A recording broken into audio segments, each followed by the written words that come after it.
Hello my dear listener and welcome to our channel. As I glanced at the stack of Excel worksheets that just appeared in my inbox on the company SharePoint site, it hit me that I'd be working late into the evening. It was the end of the month, and every month, it seemed, managers would delay sending their reports until the last minute. I was left to sift through the data and make sense of it all, so much for getting home at a decent hour. I dialed my wife Samantha to explain the situation. "Hey, it's Mike. I'm going to be working late again. The reports came in last minute, as usual. I'll probably be done around 6:30, I said. "Oh, Mike, it's the end of the month blues again," Samantha replied, her tone carrying a hint of frustration. "It's always the same. Some people just expect everything to magically work out. I was hoping we could go to Luigi's for dinner at 7 p.m. tonight. I thought it might be nice to get out for a bit."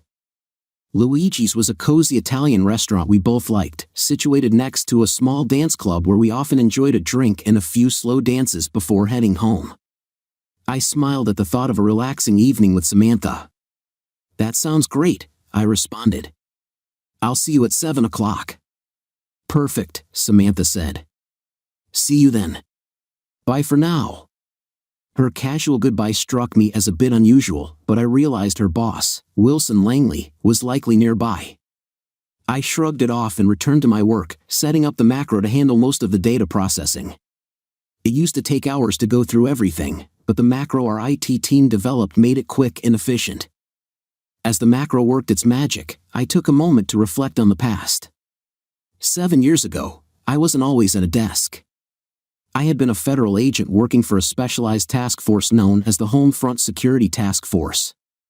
My job was to combat the Mutual Marital Assurance Society, MMAS, an organization created by a scorned wife who sought revenge against unfaithful husbands. The task force, led by Bill Jackson, was a joint public-private venture focused on preventing and responding to MMAS interventions, which often involved severe, sometimes brutal, consequences for the men targeted. My experiences with the task force have left me disillusioned about relationships, making me wary of commitment. After a severe injury during one of these interventions, which left me with a permanently damaged leg, my career as a federal agent came to an end. Bill Jackson ensured I received a medal, gratitude from the nation, and a disability pension. He even used his connections to secure me a position with Iverson Security Services, ISS, where I now worked as an assistant operations director. Iverson Security Services, ISS, is a nationwide company offering uniformed on-site security, private investigative services, and armed protection for high-profile clients. One of our notable clients was the task force I used to work with, and the ISS headquarters was conveniently located in my hometown. Relieved that I wouldn't need to relocate or sell my 2-story house inherited from my grandparents, I accepted the job after a brief interview with Jack Iverson, the company's president and founder. The role at ISS was straightforward compared to my previous work. I handled paperwork, visited clients to resolve issues, and assisted Greg Hamilton, the COO at the time, with various tasks. That's when I first met Samantha Green. At the time, she was an office assistant at a firm that needed security for its downtown headquarters. When negotiations between our marketing team and Wilson Langley began to stall, Greg sent me in to finalize the deal.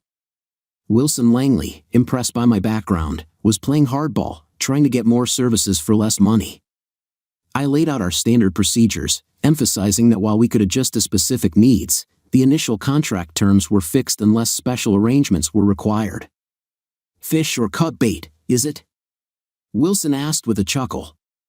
"That's one way to look at it," I replied with a shrug. He agreed to proceed, and after finalizing and signing the contract, Wilson promoted Samantha to his executive assistant. I was pleasantly surprised when Samantha called me to share the news of her promotion, and I asked her out for dinner to celebrate. Our relationship grew from there, and I was touched by how she embraced me, including my disability. A year later, when Greg retired, I was promoted to COO. I had expected this transition, though it happened quicker than anticipated. With the added income, I decided to open a new bank account for my disability funds, planning to save it for retirement. Samantha and I celebrated my promotion with a dinner at Luigi's, where I proposed. She accepted, and I met her parents, including her father Jacob Green, one of the wealthiest men in the state. Jacob's initial reaction was less than warm. He scrutinized my walking stick and questioned my past work with the task force, clearly skeptical. "So, Samantha tells me you were a federal agent shot in the line of duty," Jacob said, lighting a cigar.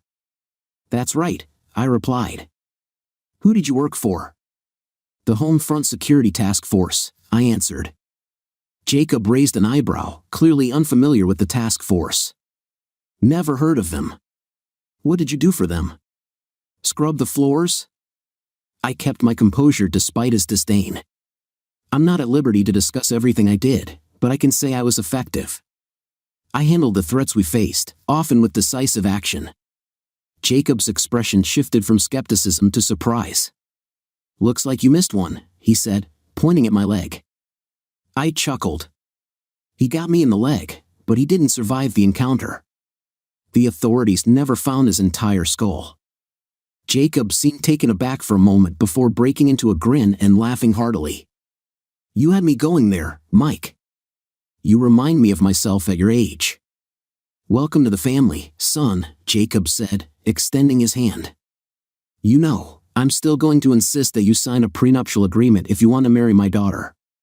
No offense, but I want to ensure you're not just interested in her trust fund." "No offense taken, Mr. Green," I replied as we shook hands. "I'm perfectly fine with a prenup, as long as it's reasonable and fair." "Good. And no more of this Mr. Green stuff. If you marry my daughter, you call me Pop," Jacob said with a smile. "All right, Pop," I agreed, and he called Samantha into the parlor. "Is everything all right?" Samantha asked as she entered the room. "I think so," her father replied. "You picked a good man here, someone with backbone and determination. Much better than your previous husband." Samantha had told me about her first marriage but hadn't gone into details. I appreciated her father's compliment, even if it was a bit blunt. "I certainly think so," Samantha said, walking over to her father. "Are you two okay then?" Jacob asked. "Yes, we're just fine," I confirmed. "Absolutely, Pop," I added. Jacob smiled and looked at his daughter. "Why don't you go help your mother with dinner? We'll be along shortly." "Okay, Dad," Samantha said, giving him a kiss on the cheek. After she left the room, Jacob turned to me. "Tell me something, Mike. Did you really mean what you said about your work?" "Of course," I said, noticing his concern.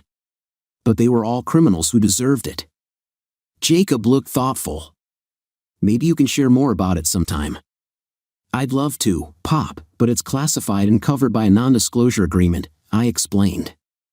Jacob considered this for a moment before nodding. "I respect that," he said. The rest of our visit went well.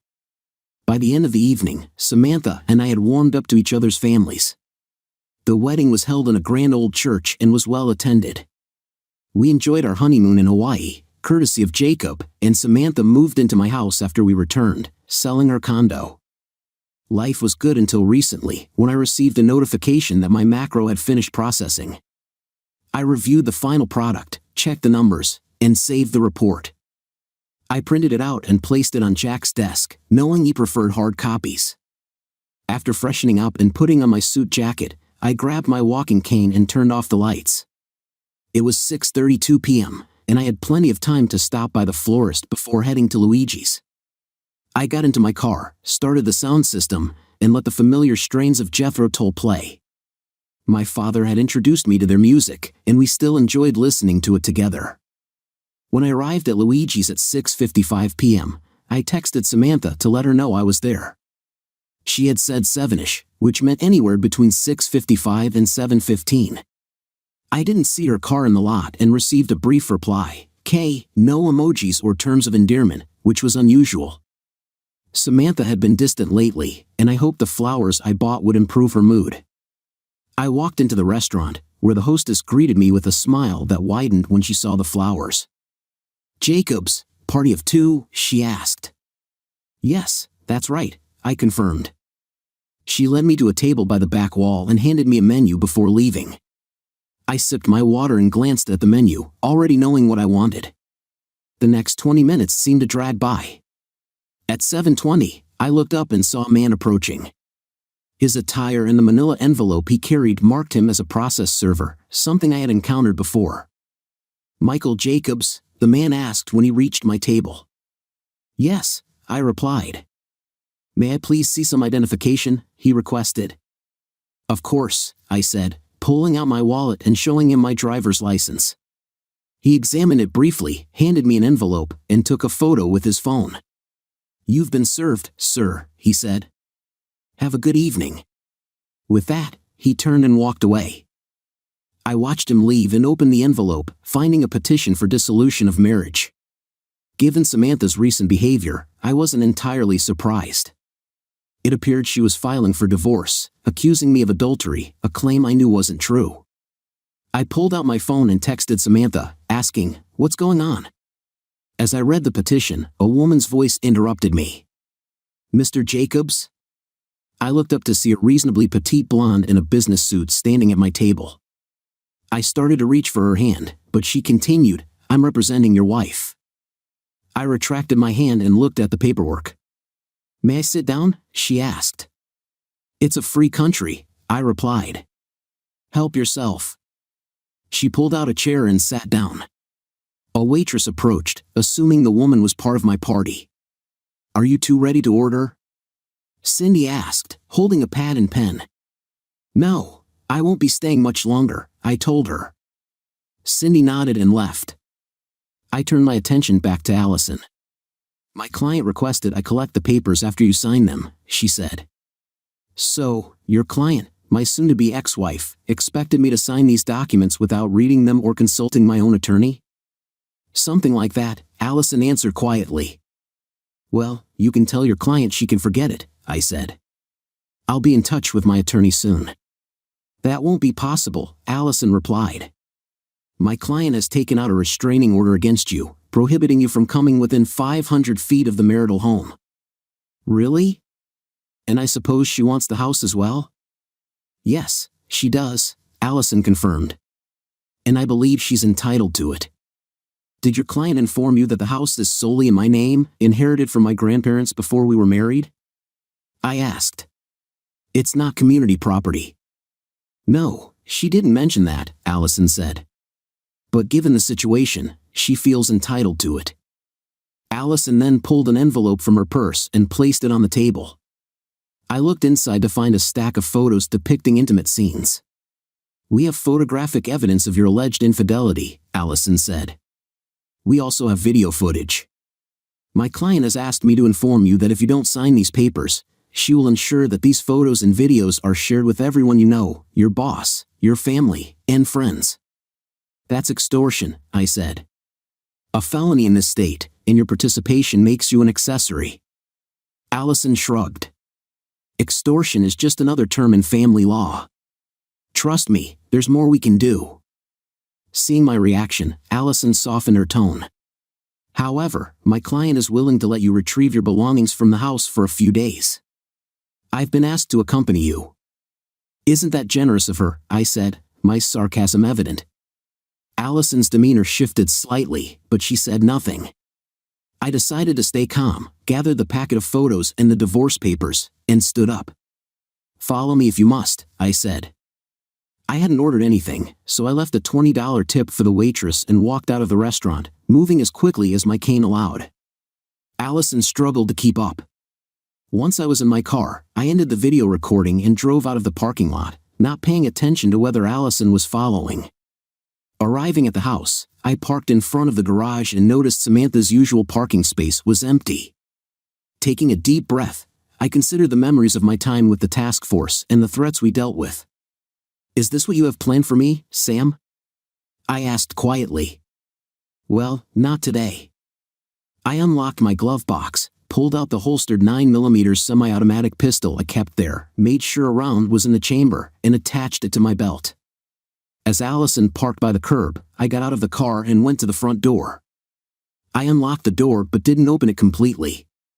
Putting the keys back in my pocket, I drew the pistol from its holster. Allison's face went white at the sight of the firearm. "It's all right," I said. "I have a concealed carry permit, and I know how to use this." "That's not necessary, Mr. Jacobs," Allison stammered, her eyes fixed on the pistol. "I'll be the judge of what's necessary," I replied. "Ladies first. Keep your hands where I can see them at all times, and don't even think of reaching for anything. Give me cause, and I'll drop you so fast you'll be dead before you know it. Understand?" Yeah, I understand," she said. I motioned for her to enter first, holding the gun. "Go on, open the door. I'll be right behind you." Allison eyed the pistol as she cautiously approached the front door. I commanded, "Open it." She nervously complied, opening the door and stepping inside.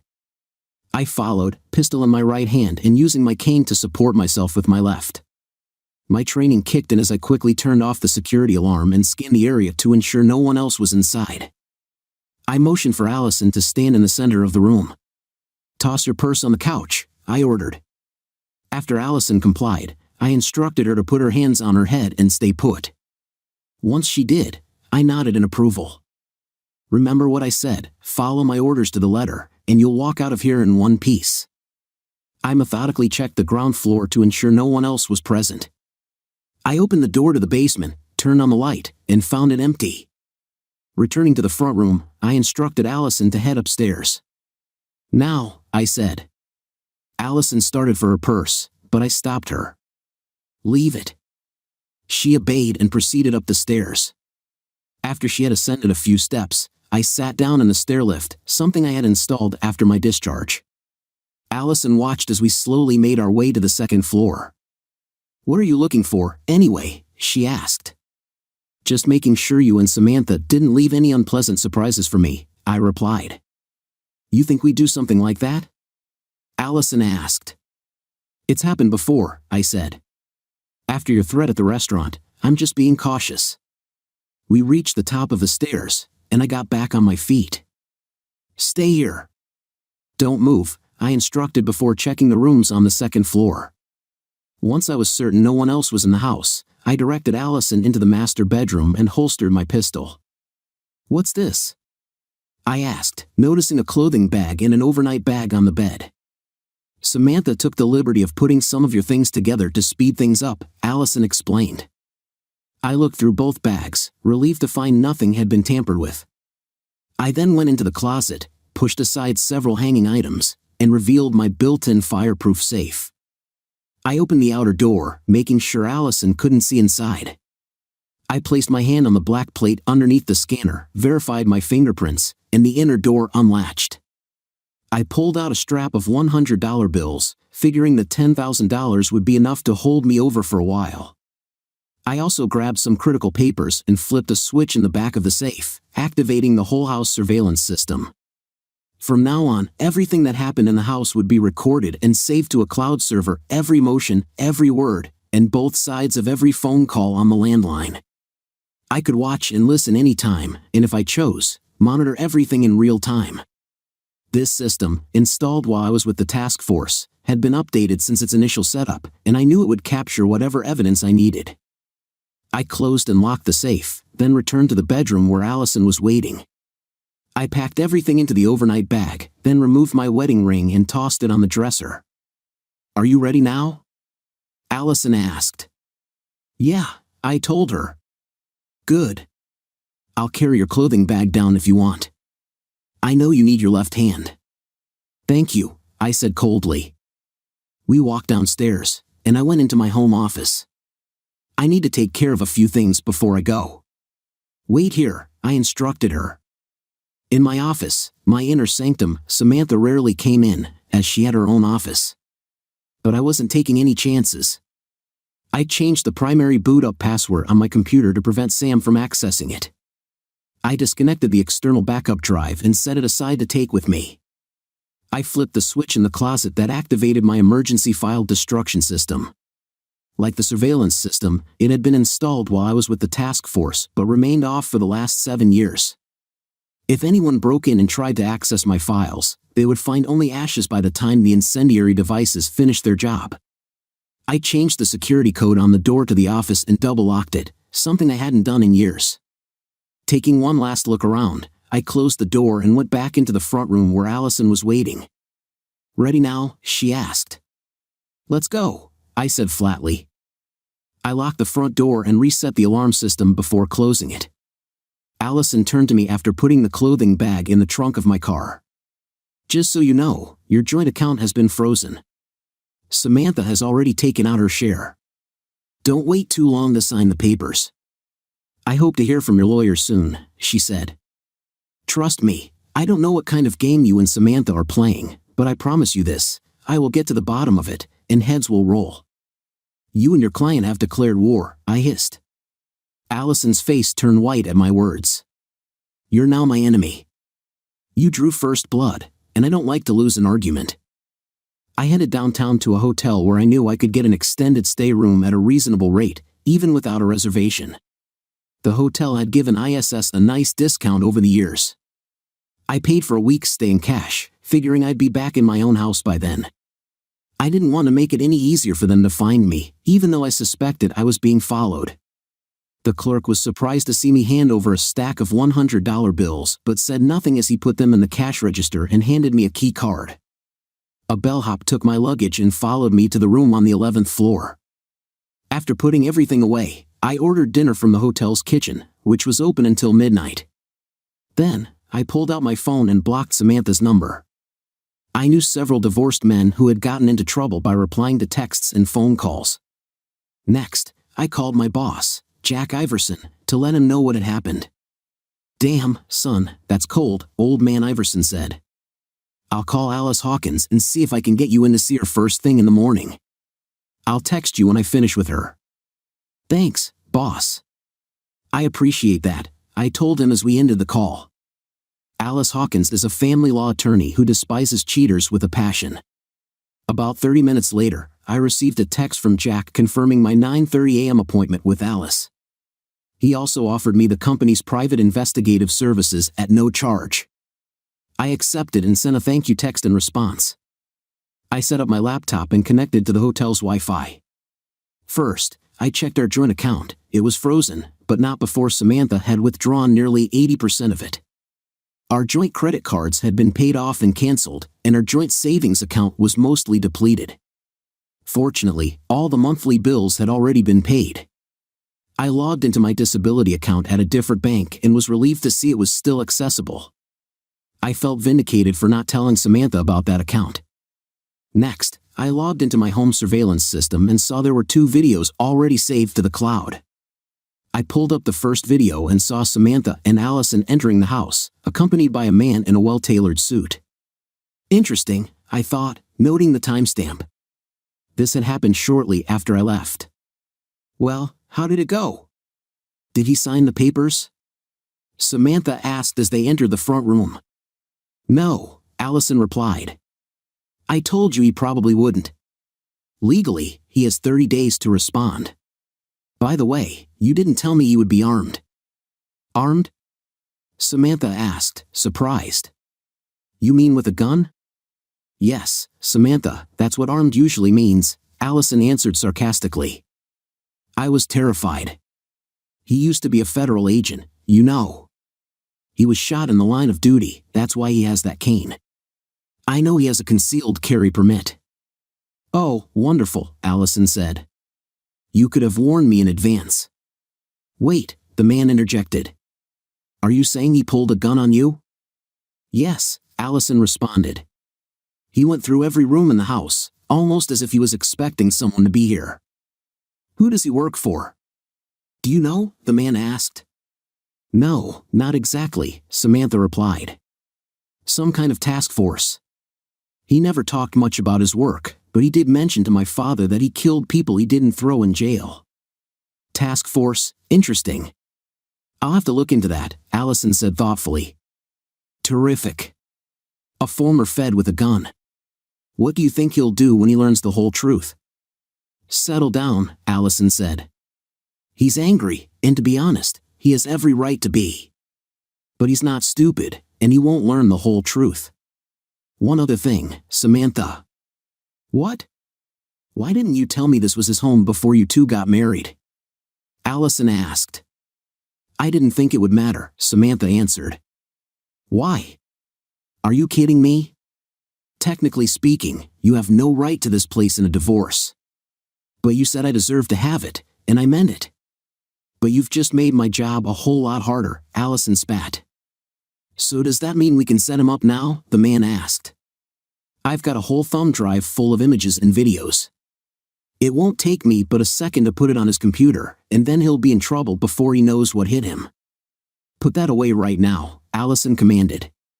We're not at that stage yet. Besides, he took his backup drive when he left and locked the door to his office. I think he also changed the security code. So what? Give me a tire iron, the man said. I can use that to break through the door. Plus, Sam gave me the password to his computer. Don't even think of it, Allison said, her face flushed. We need to be careful here. Don't do anything rash. Just give me some time to think things through. I'll need to find out everything I can about your husband. I have federal contacts, let me see what I can get from them. In the meantime, you two need to keep your heads cool and don't do anything stupid, you hear me, Alan? We don't work in the same department, but I'm still senior to you. Got it? I hear you, the man said sheepishly. At least now I had a first name and a clearer idea of how far they were willing to go. The video ended as Allison left the house, and Samantha and Alan walked up the stairs. The next video was taken in the master bedroom. Alan took off his jacket and tie, tossing them on the back of my chair, and then removed the rest of his clothing as Samantha undressed.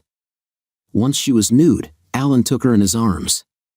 Come on, Sam, why don't we get under the covers, he said with a smile. Samantha smiled back. I guess it wouldn't hurt. After all, this will be our bedroom soon enough. You might as well get used to it. She then spotted my wedding ring on the dresser. Oh, look at this. Mikey left his wedding ring. Maybe I can pawn it with the rest of his stuff. They both laughed. Samantha tossed the ring back on the dresser before returning to the bed. Alan asked, so which side is mine? Samantha pointed to the side closest to the door. That side, she told him. Alan pulled back the covers and got into bed, with Samantha climbing on top of him afterward. This is so nice, she said. Not having to worry about how my weight will affect your leg. Alan sneered. Well, I'm in perfect shape. Give me that body of yours. Samantha giggled and responded, I'm not on the pill anymore. I stopped taking them today. This was news to me, as I had been told I had a low sperm count, a condition I had been born with. Samantha had never seemed concerned about it. It just meant the odds of my fathering a child were reduced. Alan said, get ready to be pregnant, and they continued. I stopped the video, unable to watch any longer. My stomach churned, and I headed for the bathroom. After emptying my stomach into the toilet, I washed my face and took deep breaths to calm myself. I couldn't believe what I had just seen. The woman I had loved most in my life had betrayed our wedding vows in the bed we had shared for years. I began to wonder if I ever truly knew her. After collecting myself, I returned to the room and looked through the pictures Allison had given me. Each photo had a date, timestamp, and location marked as Dallas, Texas. Checking my calendar, I saw that I had been in Seattle on those exact dates, which meant I had receipts for any expenditures I made. This should be enough to prove I wasn't the person in the photos. I examined the photos more closely and noticed there were no clear face shots of the man. Interestingly, 2 pictures showed the man's right thigh, which had no visible scars. I could prove that these photos were staged. It became clear that Samantha intended to use the prenuptial agreement to her advantage in the divorce, covering up her infidelity. The prenup had stipulated that the guilty party would leave with only what they brought into the marriage, with no support. I realized Samantha had gone far beyond the prenup's terms. She wanted my house, 80% of the marital assets, and 25% of my 401k, along with a substantial amount for maintenance. I knew she wouldn't get that much in court, which explained why Allison was pushing me to sign the papers without review. I wanted to find out more about Alan, who I thought worked with Samantha's law firm, so I checked their website.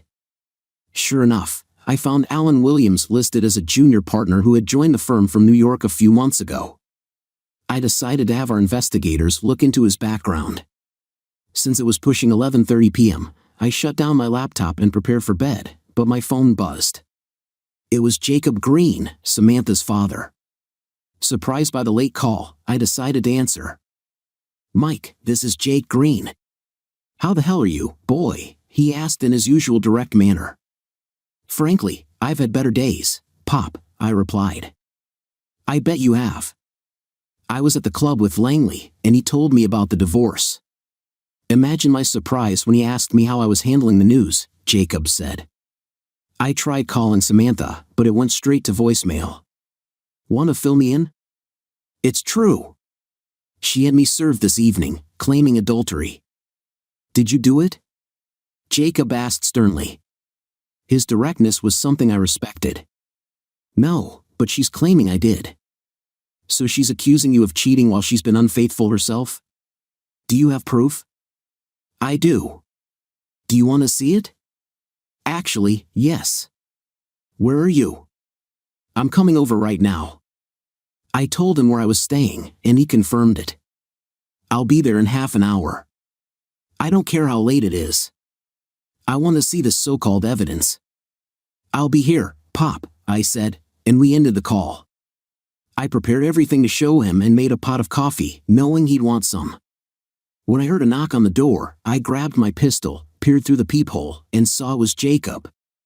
I verified he was alone, then cracked the door open. "It's just me, son." "No one else is here," Jacob said. I unlatched the chain and opened the door, keeping my pistol close. "Come on in," I told him.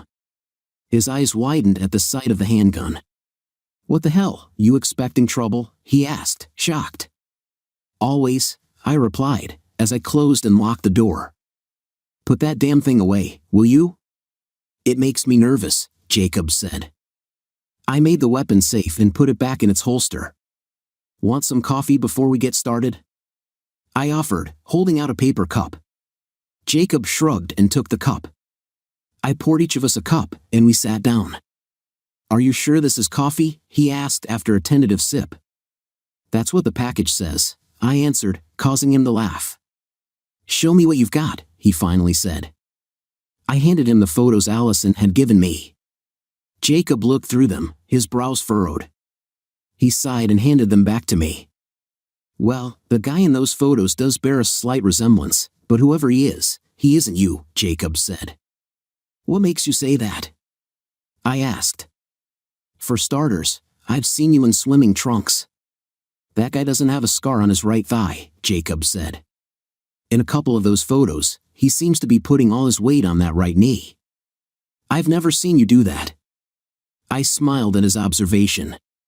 He was right. Since being shot, I'd never been able to put all my weight on that knee. "Look at the date and time stamp on these photos," I added.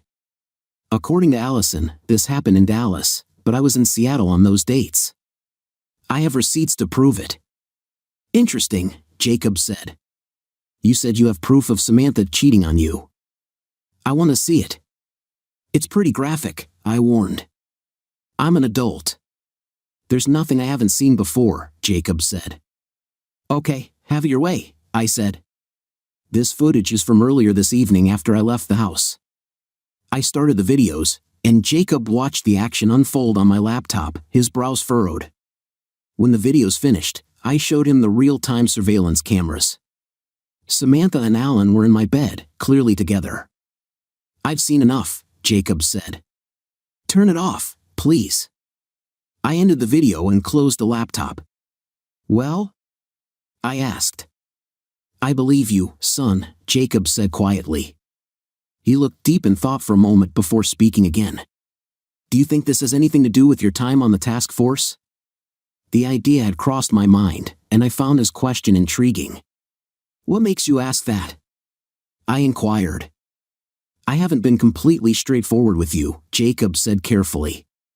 "Like you, I've been sworn to a level of secrecy." "I understand, Pop," I reassured him.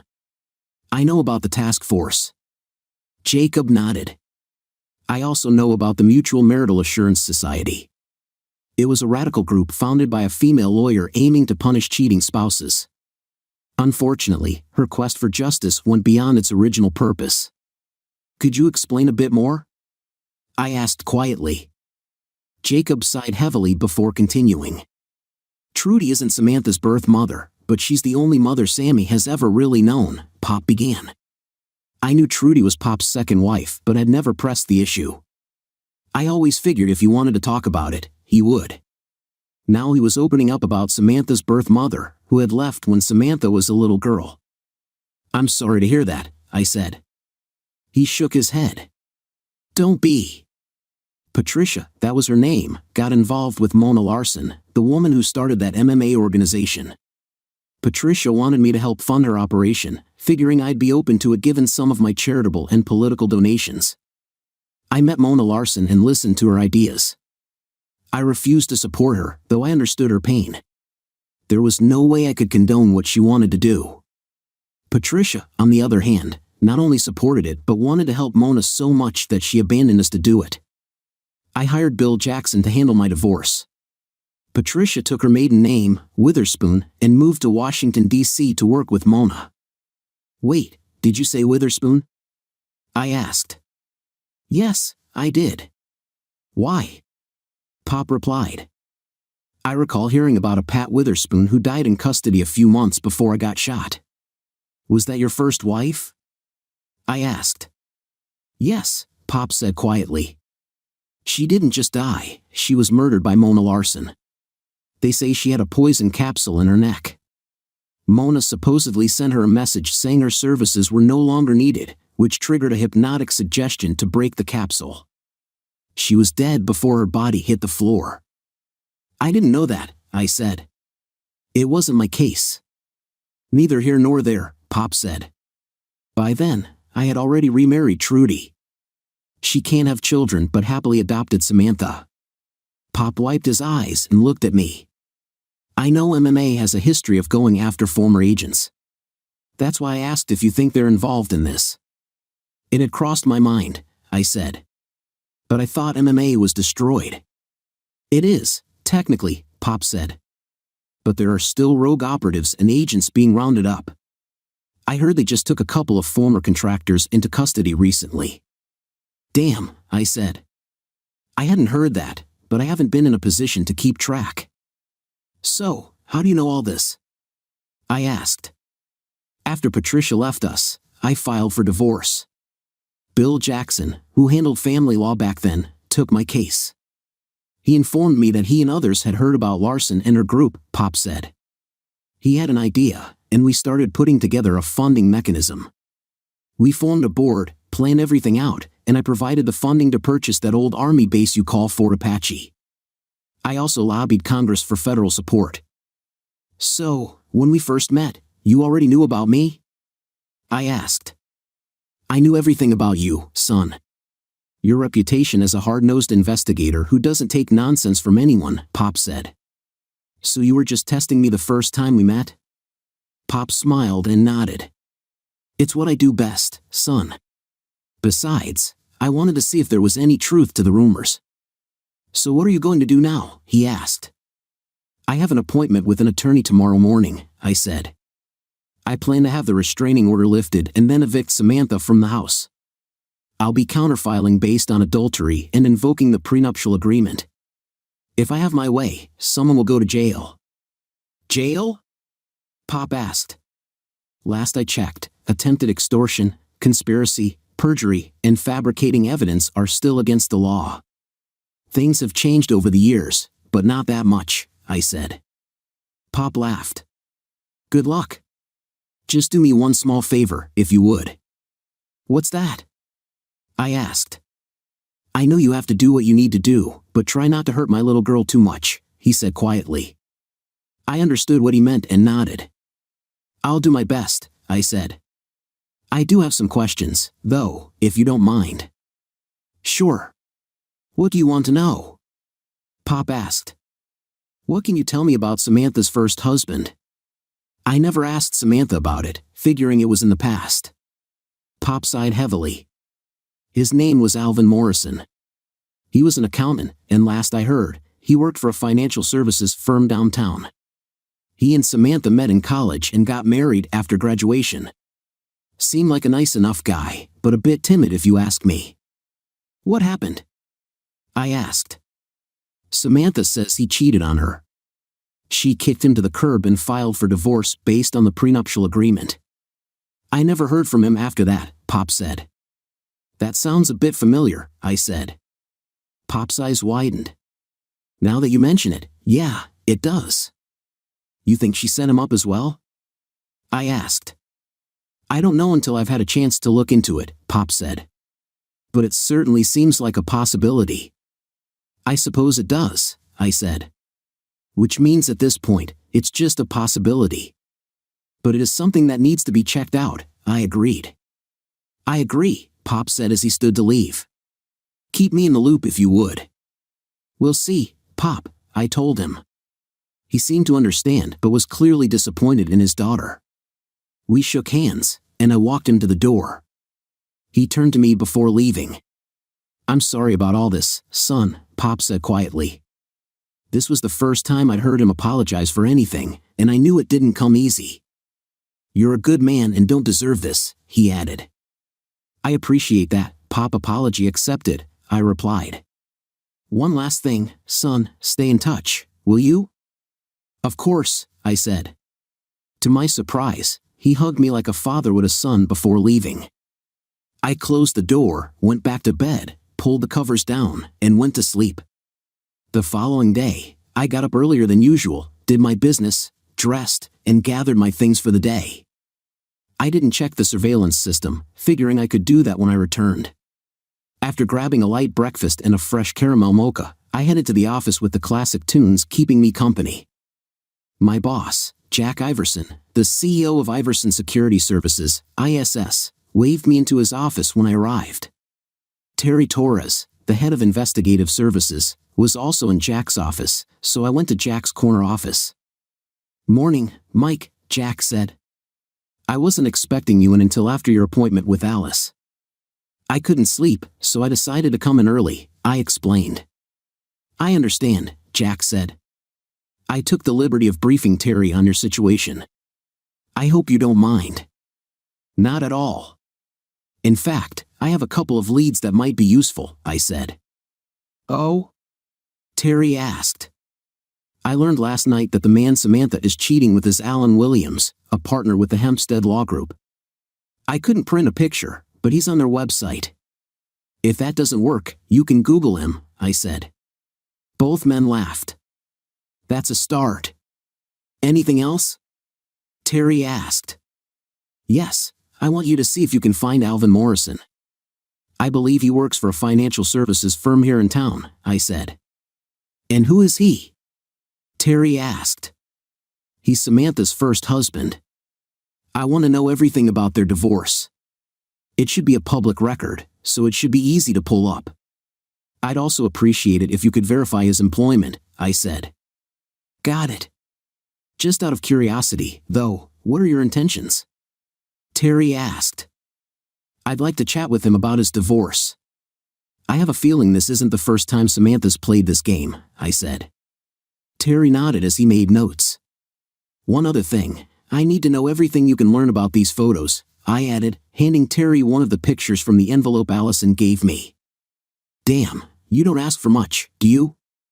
Terry asked sarcastically as he looked at the photo. Jack glanced at it after Terry handed it back. You weren't even in Dallas when this was taken, Jack observed, assuming the date stamp was correct. No, I wasn't, I replied. The photo might take some time, but I should have some answers on the rest of this for you by the end of the day, Terry said. Don't worry, Mike. I'll get my best people on this and forward whatever we find to you and Alice. Thanks, Terry. I really appreciate it, I said. I owe you, Terry smiled. Buy me a cold one, and we'll call it even, he quipped. Well, I'd better get to it. I'll be in touch. Thanks, Terry, Jack said as Terry left. I echoed the sentiment, and Jack motioned for me to close the door. He looked concerned before speaking.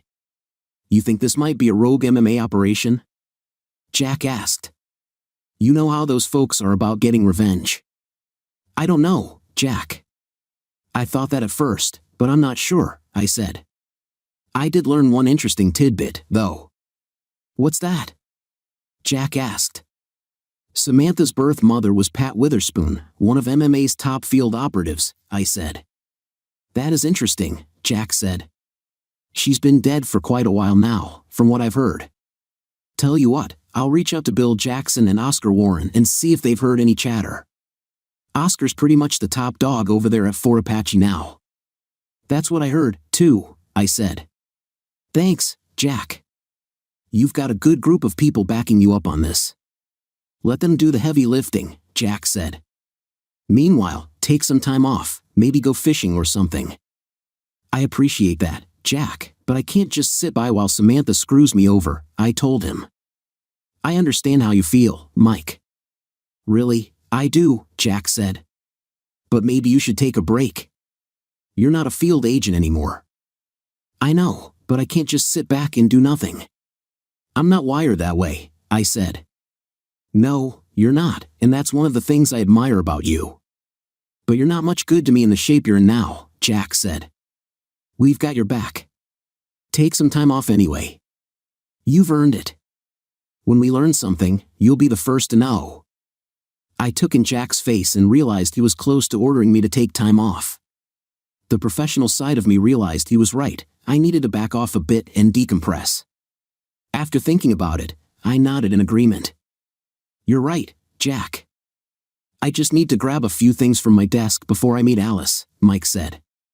Smart move, Jack replied with a wry smile. Go ahead, do what you need to do. We'll be in touch. And keep me in the loop. I will, Mike assured him. Thanks. Mike went to his office, pulled up his expense report with copies of receipts from Seattle, copied the 2 videos he had downloaded to a thumb drive, adjusted his out-of-office email auto-response, and packed up his things. On his way out, he saw Jack smile and nod his head. Mike smiled back and left. Arriving at the building where Alice Hawkins worked, Mike parked and went inside. He was about 15 minutes early but knew Alice wouldn't mind. He checked in with the receptionist, who directed him to the waiting area. A few minutes later, she escorted him to Alice's office. Good morning, Mr. Jacobs, Alice greeted him, offering her hand. Mr. Iverson told me to expect you this morning. Would you care for a cup of coffee? The shop on the first floor makes a wonderful caramel mocha. That would be terrific, Miss Hawkins, Mike said. Please, call me Alice, she replied. Sally, would you mind running down for 2 large caramel mochas and getting yourself something as well? Of course, Miss Hawkins. Thank you, Sally said as she took Alice's money and left. Alice motioned for Mike to sit in front of her desk. Mr. Iverson tells me you've been served with divorce papers, Alice said. That's correct, Miss Hawkins, Mike replied. Please, call me Alice, she said. Yes, I do, Mike said, opening his briefcase and handing the envelope of papers to her. Alice looked through the papers, frowning. When she finished, she set them down and looked at Mike with concern. There are some serious charges here, Alice said. Is there any evidence of infidelity? If there is, you should know that I do not represent clients who cheat. There is evidence, but none that will implicate me. If you're interested, I'll show you. If not, I'll find someone more objective to handle my case, Mike said firmly. Alice seemed taken aback. By all means, Mr. Jacobs, show me. Mike handed her the envelope of photos. As Alice scanned through them, her eyes widened. She looked at Mike in disbelief when she finished. Can you dispute this? Alice asked. Absolutely, Mike said, standing up with the help of his cane. Alice looked shocked as Mike unfastened his belt and adjusted his trousers, revealing a scar on his right thigh. Mr. Jacobs, please, Alice said, but Mike continued. I nearly lost this leg in the service of my country. I spent months in the hospital undergoing surgery and physical therapy. I still can't put weight on that knee like the man in those photos, Mike explained. Do you believe me now, or should I look for representation elsewhere? Alice studied him closely. Are you alleging these photos were fabricated? I'm not alleging anything. I'm stating that those photos are fabricated, Mike said. I also have expense reports and receipts proving I was in Seattle when those photos were supposedly taken. I can't be in 2 places at once. I'll take your case, Mr. Jacobs, Alice said, handing the photos back. Please, pull your trousers back up. Mike adjusted his clothing and fastened his belt. When Sally returned with the coffee, she looked at Mike with concern. Is everything all right? She asked. Just proving a point. Everything is fine, Mike reassured her before taking his seat. Sally glanced at Alice for confirmation. Everything is fine, Sally. Thank you, Alice said. Sally smiled and left the office. Alice took a sip of her coffee and looked at Mike. I'm sorry for doubting you, Mr. Jacobs. I hope we won't have to go through that again. Please, call me Mike. I accept your apology. I hope I won't have to take this to court, but I will if necessary, Mike said. Alice smiled. I see your reputation precedes you, Mike. I doubt we'll need to go that far, but it's reassuring to know you're willing to go the extra mile if needed. What else do you have for me? Mike pulled out his phone and showed Alice the video of his confrontation with Allison. She frowned as she watched, then handed the phone back. So, your wife has retained Allison Cartwright, Alice said. She has quite the reputation as well. Ethics don't seem to be an obstacle for her, according to this video. I'd like a copy of it for my complaint against her. Certainly, Mike said. That video shows several ethics violations and at least one possible criminal act. Plus, Allison accompanied me to my house without a police escort, which is unusual. What else do you have? Alice asked. Mike handed her the thumb drive containing the 2 surveillance videos. Alice reviewed the videos with a smile. Well, this adds more weight to your complaint, she said. What's this about pulling a gun on Miss Cartwright? Did you really pull a gun on an officer of the court? Yes, I did, Mike confirmed. Alice nodded as Mike explained his experiences with the task force. You were concerned that maybe your wife and or Miss Cartwright had something planned to ambush or harm you, she asked. Exactly, Mike said. In fact, I was shot in a similar situation. I understand, Alice said. Fortunately, I'm familiar with the task force and some of the tactics used by similar groups. I've represented several men your task force has helped. I'm sure Miss Cartwright will try to make an issue of this, but don't worry, I've got it under control. Thank you, Mike said. So, let me see if I have this right. You own the house you shared with Samantha? Yes, it was passed down to me from my grandparents long before I met Samantha, Mike explained. And what about your bank accounts? Alice asked. Samantha removed 80% of our accounts, and Allison had them frozen, Mike said. Alice looked surprised. She froze the accounts after your wife took 80%? Yes, Mike confirmed. There was no real reason for it other than to slow me down and hinder my ability to retain legal services. Alice frowned. Why are they doing all of this to you now? That's the $64,000 question, isn't it? Mike replied sarcastically. Hopefully, your company's investigators can find some answers. Yes, Mr. Iverson informed me that Mr. Torres will be working the case. I look forward to his findings, Alice said. First things first, I need to get that restraining order lifted and get you back into your house. Then we'll work on getting your assets returned. In the meantime, I'll respond to this petition with one of our own. Do you have a copy of your prenuptial agreement? Yes, I do, Mike said, pulling it out of his briefcase. Alice reviewed it and handed him a checklist. It will probably take me a couple of days to sort this out. Please work on the items on this checklist. Are you set for funds until we can get the money back into your account? I'll be okay, Mike said. All right, Mike, I've got it from here. I shouldn't have to remind you not to do anything rash in the meantime, but I will anyway. I don't want to have to bail you out of jail. No problem, Alice, Mike said with a chuckle. I've got it under control. Not entirely, she remarked. Your wife has served you with divorce papers, falsely accused you of adultery based on fabricated evidence, kicked you out of your house, stolen a significant amount of money, and wants to take more of your assets. But we will get things under control. They exchanged contact information and ended the meeting. On his way out, Mike stopped at Sally's desk to pay a retainer, then left feeling more in control of the situation. He stopped for lunch and received a call from Jack between bites of his cheeseburger. "How did things go with Alice?" Jack asked. "Well," Mike answered. "I hope to see some progress soon. I spoke with Bill and Oscar. They aren't aware of anything new at the moment, but Oscar said he'll visit you later today or this evening. He'll probably want some background," Jack said. "No problem," Mike said. "Anything else?"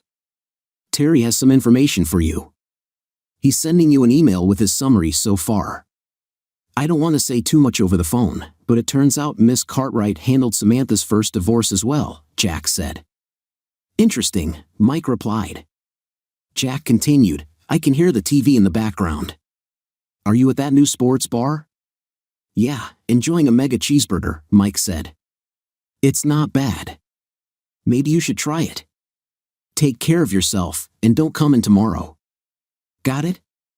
"Got it, boss," Mike replied. "Good. By the way, good job on that monthly report. It looks like things are improving out west." "Thanks, I noticed that too," Mike said. "All right, I'll let you go. Talk to you soon." Mike ended the call and turned back to his burger. He was nearly finished when his phone buzzed. It was a text from Terry, with a message from Alvin Morrison, a financial planner, and a phone number. Mike acknowledged the text and received a quick reply, "More to come, stand by. We email." "Thanks," Mike texted back. "That was fast." "We're the best," Terry replied. Mike gave the message a thumbs-up emoji and called Alvin's number. To his surprise, Alvin answered after the first ring. "Thank you for calling Tri-State Financial Services, the best in the business. I am Alvin Morrison. How can I assist in securing your financial future today?" Mike was momentarily taken aback but quickly recovered. "My name is Mike Jacobs. I'd like to speak with you as soon as possible." "Absolutely, Mr. Jacobs. I have an opening at 1 p.m. Would that work for you?" Alvin asked. I glanced at my watch before replying. "That would give me roughly an hour, assuming I can finish my burger in the next 10 to 15 minutes. "Yes, that would be perfect. I'll see you at 1 p.m. "Great, I look forward to seeing you, Mr. Jacobs," Alvin said cheerfully before we ended the call. I did a quick online search to get an idea of Alvin's hourly rate and made a mental note. Although I had no intention of purchasing his services right now, I decided I would compensate him for his time and any information he could provide. After finishing my lunch, I drove to Alvin's office. As I parked and entered the building, an old song played on my car stereo. I smiled as I heard a familiar line and thought, "Yeah, you got that right." I introduced myself to the receptionist, who then escorted me to Alvin's office. Inside, I found a tall, lanky man in a business suit, a few years younger than me. He greeted me with a smile and a handshake. "Good afternoon, Mr. Jacobs," Alvin said warmly. "Would you care for a cup of coffee?" "Of course," I replied, taking a seat. The receptionist asked how I liked my coffee, then returned shortly with a steaming mug. I took a sip, finding it to be just right. "So, Mr. Jacobs," Alvin began, "what can I do for you today? Are you looking to invest or possibly set up a retirement portfolio? We offer some of the best packages in the business, and I can assure you a good return on your investments." "Please, call me Mike," I said, hoping to make the conversation more relaxed. "I'm actually not here to discuss investments. I'm here to ask about your divorce from Samantha Green." Alvin's smile faded, and his demeanor shifted.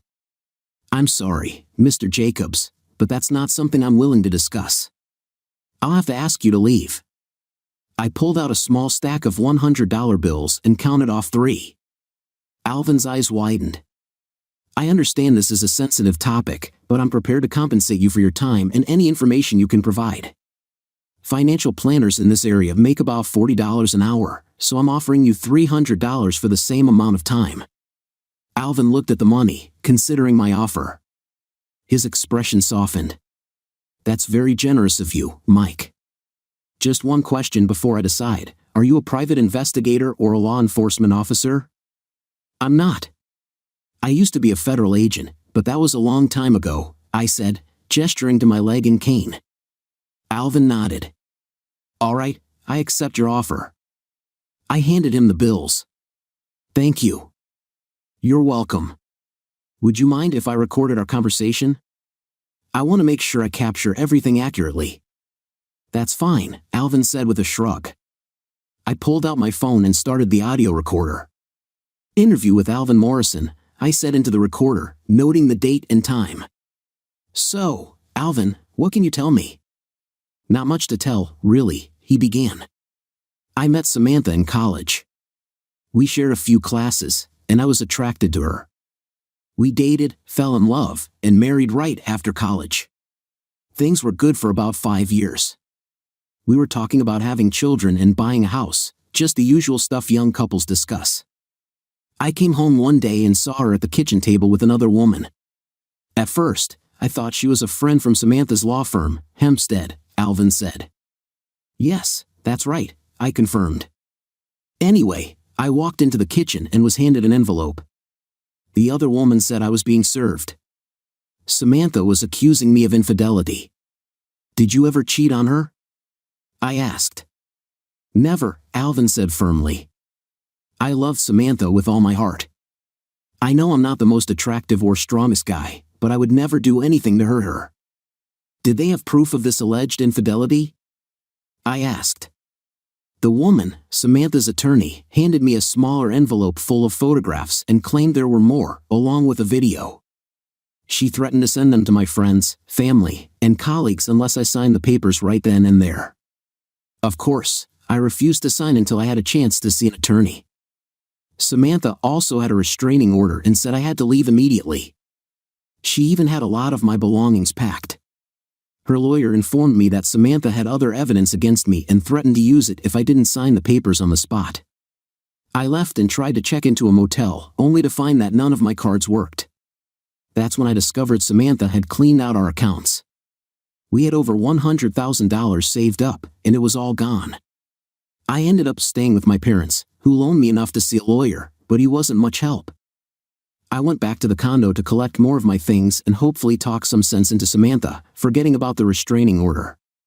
When I arrived, I found her with another man.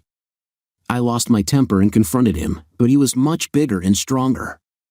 He beat me badly, and I had to be taken to the hospital in an ambulance. When I woke up, I was handcuffed to the bed and informed that I was under arrest for violating the restraining order and possessing illegal material. After being discharged, I was taken to jail. The detective later discovered the images on my phone were placed there after I was knocked unconscious, so the charges were dropped. However, the damage was already done. I lost my job, and my life seemed to fall apart. As for the restraining order, it turned out to be fabricated as well. The papers Samantha's lawyer gave me hadn't been filed with the court. I ended up spending a weekend in jail, and after that, things just spiraled. I was broke, out of a job, but still expected to pay alimony and the mortgage on the condo. I took whatever work I could find just to stay afloat. I finally landed a job here and am just beginning to see some light at the end of the tunnel. Do you still have the pictures they gave you of your alleged infidelity? I asked. Yes, I do, Alvin said, pulling out a small, tattered envelope from his briefcase. I keep meaning to throw them away, but I haven't gotten around to it yet. I looked through the photos and was shocked by what I saw. The backgrounds and poses matched the photos Allison had shown me. The only differences were the date and time stamps and that the man in these images seemed shorter and thinner. Would you mind if I kept these for a while? I know someone who can analyze them, I asked. You can keep them for all I care, Alvin said. Thank you. Have you considered taking legal action against your ex-wife and her attorney? I spoke to a couple of lawyers, but they said there was nothing they could do. Apparently, I didn't make enough money for their tastes, Alvin explained. I see. How are you holding up now? I was a mess for years. I haven't even dated since this happened. I have trust issues and am still trying to dig out of debt, Alvin said. At least you don't have alimony or the condo mortgage to worry about anymore, I said, hoping to offer some encouragement. Alvin's expression shifted to one of shock and confusion. What are you talking about? He asked. I was under the impression that Samantha remarried about 6 years ago and sold the condo around the same time, I said. No one told me that, Alvin replied, shaking his head. So, Samantha's attorney had those payments taken directly from my paycheck and deposited into an account for Samantha? I did some quick calculations and estimated that Samantha owed Alvin just over $210,000.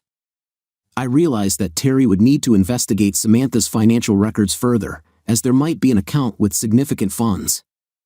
Can you contact your HR department to find out where that money was being sent? I asked. I'll ask, Alvin said. And if they refuse to give you that information? I inquired. Then I'll have my lawyer file a subpoena, Alvin replied. Something about this doesn't add up. It sounds like you might have a serious case against your ex-wife and her attorney. That's what I'm thinking, I said. Would you be willing to testify in court? Absolutely, Alvin said firmly. If it means she could go to jail, I'll testify. Alvin agreed to have his lawyer get in touch with me, and I thanked him before standing with the help of my cane. Alvin stood with me and offered his hand, which I accepted. We'll be in touch, I said as we wrapped up the meeting. I left and headed to my hotel room. Once there, I pulled out the photos Alvin had given me and compared them to the images I already had. They were nearly identical. I grabbed my phone and called Terry Torres. Terry, are you anywhere near my hotel? I asked. I can be there in about an hour, Terry replied. What's up? I've got a little challenge for you. Can you come by my room? I have something for you to check out, I said. Sure, I'm up for it, Terry responded with a hint of enthusiasm. We ended the call, and I checked my home surveillance system. Nothing new had been saved since Samantha and Alan left this morning. I called Alice next. Yes, Mr. Jacobs, she answered. I briefed her on my meeting with Alvin and heard her gasp in surprise. I've checked, and I can assure you the restraining order against you is indeed real. But I definitely want to speak with Mr. Morrison, she said. We exchanged contact information before ending the call. A knock on the door signaled Terry's arrival. What's up, boss? He asked as I let him inside. I showed him the photos Alvin had given me, and his expression turned to one of shock. Can you explain this? I asked. I've heard of this, but I've never seen it firsthand, Terry said as he examined the images. These look like deep fake photos. Essentially, someone with the right skills can create convincing fake images and videos that are hard to disprove. It seems like they're using the same background and individuals to make fake images of spouses. Pretty lazy, if you ask me. Do you think we can prove these are fakes to a judge? I inquired. I know some photo experts who could probably dissect these, but it would be easier if we had the originals, which I suspect are digital, Terry explained. I'll take a few from each batch and see what I can find. Anything else? I asked. Yeah, I looked into Williams for you, Terry said. He joined Hempstead not long ago from New York. He's married with 2 kids. He showed me a family portrait of Williams with a woman and 2 young children.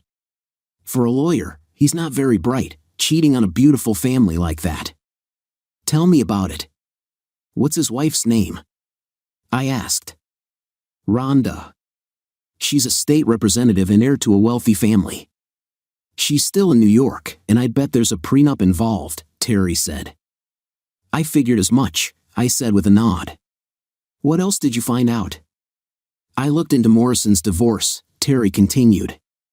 According to the paperwork, Samantha filed for divorce based on adultery.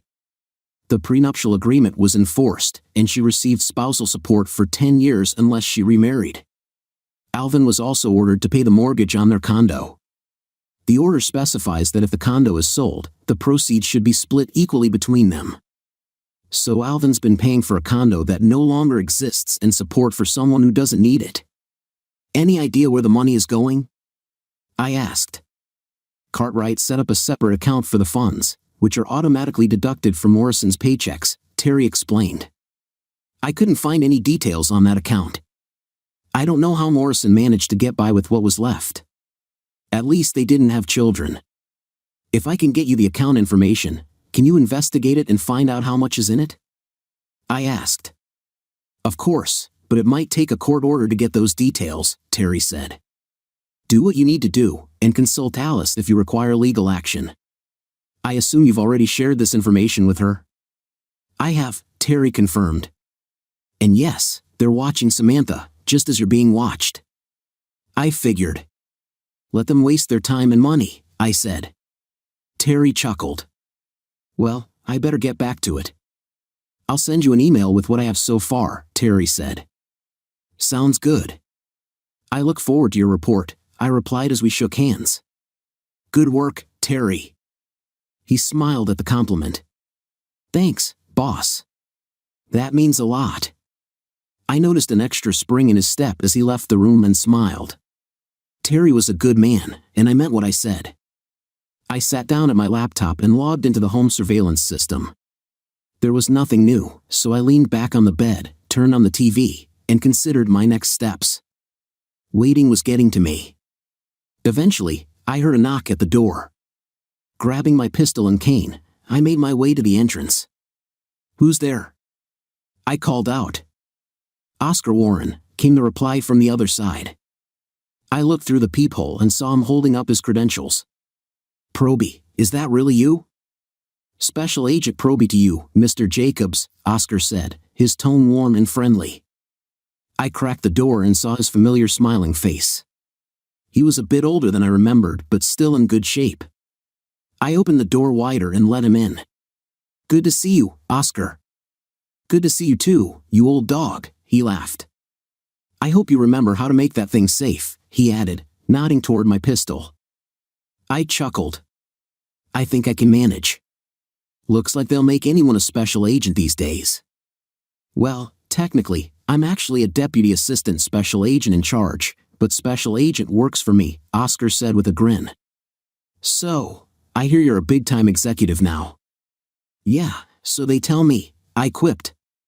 What brings you all the way out here from Fort Apache? You remember Pat Witherspoon? Oscar asked. The name struck a chord, though it had been ages since I heard it. She was the one who turned my first wife, the one who told me what my punishment would be if I ever cheated on Renee. She died in my custody when Mona Larson played her little Jedi mind trick. All these years, I never knew she was Jake Green's ex-wife, and here you are, married to her daughter. I had no idea, I said, shaking my head. No, of course not. None of us knew her family ties at the time, Oscar said. We ended up cremating her body after the autopsy. No one would even claim her. Kind of sad, don't you think, given who she was associated with and the pain she caused? I don't, Oscar added bitterly. As far as I'm concerned, she was the one who killed Renee with her drugs and games. And I still have a hospital full of her victims, men who will probably never recover from the abuse and torture Pat's goons inflicted on them. You were there, Mike. You saw your share. I'll never forget, I said quietly. Do you think her daughter is following in her footsteps? Oscar asked. I don't know. She doesn't exactly fit the profile. A lot of the old profiles don't work anymore, Mike. It's a whole new ball game. They don't even call themselves MM anymore, they prefer terms like sisterhood. Ever hear Samantha or her lawyer use that phrase? Oscar asked. Not that I recall, I answered. But if you hear it, let me know. Will do, Oscar said. As for the lawyer, Allison Cartwright, she definitely fits the old profile. Cartwright? I don't recall that name, Oscar mused. I'll have Wizen and his research team do a deep dive and see what they come up with. He's still with the task force, right? Oh yeah, Oscar exclaimed. When he and his wife aren't scaring off wannabe Lotharios. Amy's been hit on by just about every manager at her company. I chuckled at that. I'd met Ron Wizen before and watched him and his wife use their investigative skills. He even showed me a few tricks with his knives. So, what's new since I last spoke with your boss? Oscar asked. I filled him in on what I had learned since that morning. Oscar seemed particularly interested when I mentioned the photos. I can't help but wonder if Cartwright has done this to others besides you and Morrison, Oscar said. I'll pass that on to Wizen. It definitely sounds like crimes have been committed here. It may not rise to the level of task force involvement, but someone's going to jail. I'll get Wizen on it right away and let you know what he finds. Thanks, Oscar. I appreciate it, I said. What are friends for? Oscar replied with a smile. I'd better get back. Rita is making a pot roast, and if I'm not home in time for dinner. That's right, you married the boss's daughter. I thought you'd gained a few pounds since I last saw you. How are things going? Wonderful, Oscar said. I haven't been this happy in years. Give her and the kids my best, I told him. I'll do that, Mike. Thanks, Oscar said as he stood up. No, thank you, my friend, I said as we shook hands. I walked him to the door, and we said our final goodbyes. The story continues in the next video. Link to part 2 in the description of this video. Thank you for watching and for your likes.